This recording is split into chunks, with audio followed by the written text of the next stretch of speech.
कोई ना कोई सलूशन तो निकालना पड़ेगा, जिस तरह अभी मुजम्मल सोहरवर्दी साहब ने भी कहा। और बहुत सारे लोग ये समझते हैं और जमहूरियत में ये समझा जाता है कि जो इंतखाबात हैं वो काफ़ी चीज़ों का सलूशन होते हैं, अवाम को मौका मिलता है, वो अपनी राय का इजहार करते हैं और उस राय के नतीजे में एक हुकूमत आती है।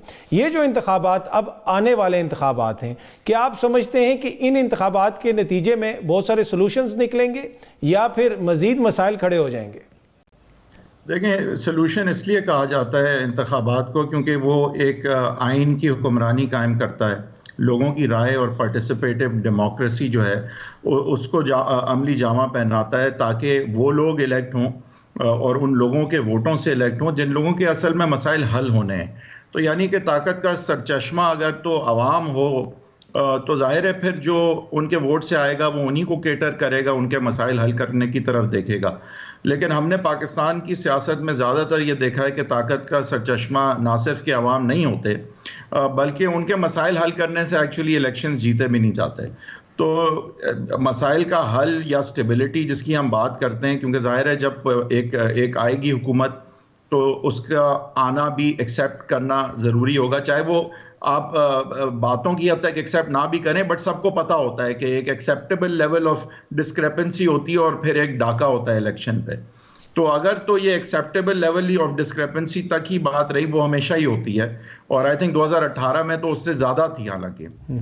तो अगर वहां तक अभी तक सर आपको ये उस एक्सेप्टेबल लेवल का ही तजाद नज़र आ रहा है या उससे बड़ी कोई चीज़ नज़र आ रही है अभी तक? देखें, अभी तक तो 2018 की रिपीट का ज़्यादा चांस नज़र आ रहा है। तो जो स्टेबिलिटी की हम बात करते हैं वो तो आएगी जब इलेक्शंस के बाद एक स्टेबल गवर्नमेंट होगी। तो स्टेबल गवर्नमेंट के लिए तो ज़रूरी है कि इलेक्शंस एक्सेप्ट हों।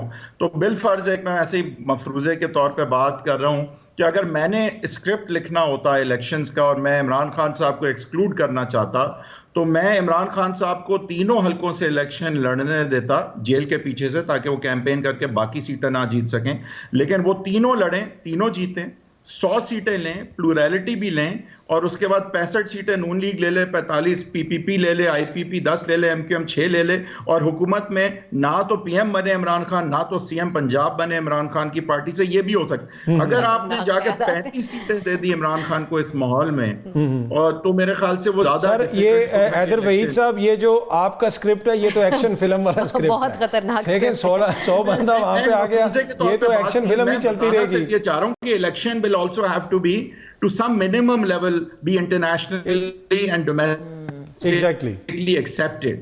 तो अगर मैंने मफरूजे के तौर पे बता रहा हूं टू इलस्ट्रेट कि इलेक्शन भी ऐसा होना चाहिए कि काम भी हो जाए और ये ना लगे कि आपने डाका डाला इलेक्शन पे। तो ये जो हम बातें सुनते हैं कि बिल्कुल बल्ला भी नहीं होगा, इमरान खान इलेक्शन भी नहीं लड़ेगा और उनके उम्मीदवारों के सब, इसकी जरूरत मेरा ख्याल से है नहीं। आप पीटीआई को 100 सीटें भी दे दें तो भी महरूम कर सकते हैं पीएम और सीएम शिप से। तो ये ओवर के जो नजर आ रहा है इसकी ना जरूरत है और ना मेरे ख्याल से ये फायदे में जाएगा पीएमएलएन के भी और एस्टैब्लिशमेंट के भी। तो ये इतना ओवरटली जो है इसकी जरूरत है नहीं मेरे ख्याल से, क्योंकि खान साहब साइंस है ये इलेक्शन, चाहे वो जितने भी मकबूल हों, अर्बन एरियाज अपनी जगह, पूरे अभी मुल्क में वो कोई 2/3 इवन फेयर इलेक्शन में लेने की पोजीशन में शायद ना हो। उनकी पार्टी काफी डिसमेंटल हो चुकी है, वो इतने भी फॉर्मेडेबल शायद ना हो। लेकिन जब आप उनको रोकेंगे जिस तरह रोका जा रहा है तो वो उनकी मकबूलियत कम नहीं होगी। फिर 2 साल बाद जब वो जेल से निकलेंगे तो 3 लाख बंदा उन्हें लेने भी जा सकता है। ठीक है, तो बेहतर ये बड़ा इंपॉर्टेंट पॉइंट है जो हैदर वहीद साहब, किसी ने नोट जरूर लिए होंगे जो हैदर साहब ने भी नहीं, हैदर वहीद साहब ने। आज जो एक खबर सामने आई कि चेयरमैन सेनेट साहब हैदर वहीद साहब वो ये कह रहे हैं कि वो भी इलेक्शन लड़ेंगे। इसमें अब क्या उनके ऊपर कोई कानूनी कदगन है, उनको अपने ओहदे से इस्तीफा देना पड़ेगा? आप इसको कानूनी एतबार से किस नजर से देखते हैं? देखिए, पहली बात तो ये है कि एक टाइम होता है हर चीज़ का। एक टाइम था जब इमरान खान साहब वज़ीर आज़म थे और उनको फिर आड़े हाथों जब लिया जा रहा था और उनके जो सेम पेज के हवाले से उन पर तनकीद होती थी तो वो बड़ी अच्छी तरह रिसीव हो रही थी और एटलीस्ट उन हलकों में जो उस वक्त ज़्यादा वोकल थे, क्योंकि वो ताकत में थे और सारे जो ताकतवर इदारे हैं वो उनके साथ थे और उन पे तनकीद करना एक करेज की निशानी थी और सही बात करने की बात थी। और 2018 के इलेक्शंस के बाद वोट को इज्जत दो के साथ इसको जोड़ के कहना जो है वो एक लॉफ्टी बात थी। लेकिन आप जब यही बात करेंगे, यानी खान साहब के खिलाफ 30 जब प्रेस कॉन्फ्रेंसेस होने लगी जब वो पावर में नहीं थे, तो उसका वो असर नहीं हुआ, इसलिए क्योंकि अगेन फिर खान साहब पावर में नहीं थे और ताकतवर इदारे जो है उनको सपोर्ट नहीं कर रहे थे, तो उस तरह से उनकी नेम कॉलिंग जो है उसका वो असर नहीं हुआ। तो इसमें टाइमिंग भी इंपॉर्टेंट होती है, हर चीज़ का एक वक्त होता है। अभी तो खैर इलेक्शंस का एक वक्त है। अब अमूमन किसी के भी जलसे में जाके किसी और का नारा लगाना मैं समझता हूँ एक हद तक डिस्टेस्टफुल ज़रूर है, लेकिन जब अगर दलील ये हो कि जिसका नारा वो लगा रहे हैं उनको आने नहीं दिया जा रहा या वो उनके जलसे में जाके नारा लगा ही नहीं सकते क्योंकि उनका जलसा हो ही नहीं सकता, तो उसको फिर अलग तरह से देखा जाता है। वैसे इसमें कोई शक नहीं है कि डिस्टेस्टफुल बात होती है कि कोई बात कर रहा हो और आप उसकी नफ़ी या उसकी बेइज्जती करने के लिए, और स्पेशली जो एवनफील्ड के बाद होता था वो तो बिल्कुल ही अनएक्सेप्टेबल है। तो लेकिन इन दोनों मैं सिर्फ ये कह रहा हूँ कि ये you can't basically say the same thing about this no matter what the circumstances. आपको सर्कमस्टांसेस भी देखने पड़ते हैं कि ये बात किस तरह से क्यों की जा रही है और इसका माहौल और बैकग्राउंड क्या है। तो इसमें तो मेरे ख्याल से बिलावल साहब ने बहुत इसको मैच्योरली हैंडल किया। आई थिंक अगर वो स्टॉप इट भी ना कहते तो और बेहतर हो जाता, क्योंकि थोड़ी सी उन्होंने ये भी दिखाई कि शायद it was getting to him और गेटिंग अंडर हिज स्किन। तो but overall I think he handled it perfectly. ठीक।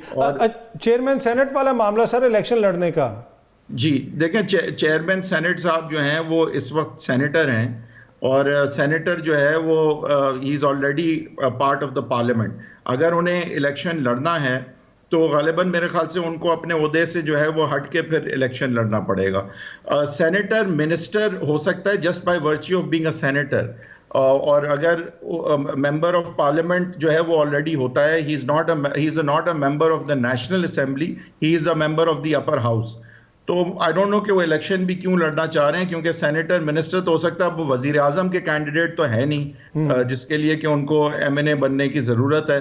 तो मुझे नहीं पता कि वो इस हवाले से वैसे भी कितने संजीदा हैं कि वो लड़ना चाह रहे हैं। लेकिन इस वक्त बलूचिस्तान की सियासत काफ़ी जो है वो गर्म हुई भी है और एक इंडिकेटर के तौर पे उसको देखा जा रहा है कि किस तरह बलूचिस्तान में, क्योंकि एक इस्टेब्लिशमेंट का इन्फ्लुएंस समझा जाता है, तो जितना ज़्यादा वहाँ पे इलेक्टेबल्स एक तरफ जाएंगे तो समझा जाता है कि शायद फिर इस्टेब्लिशमेंट का रुझान भी उस तरह से देखा जाना चाहिए।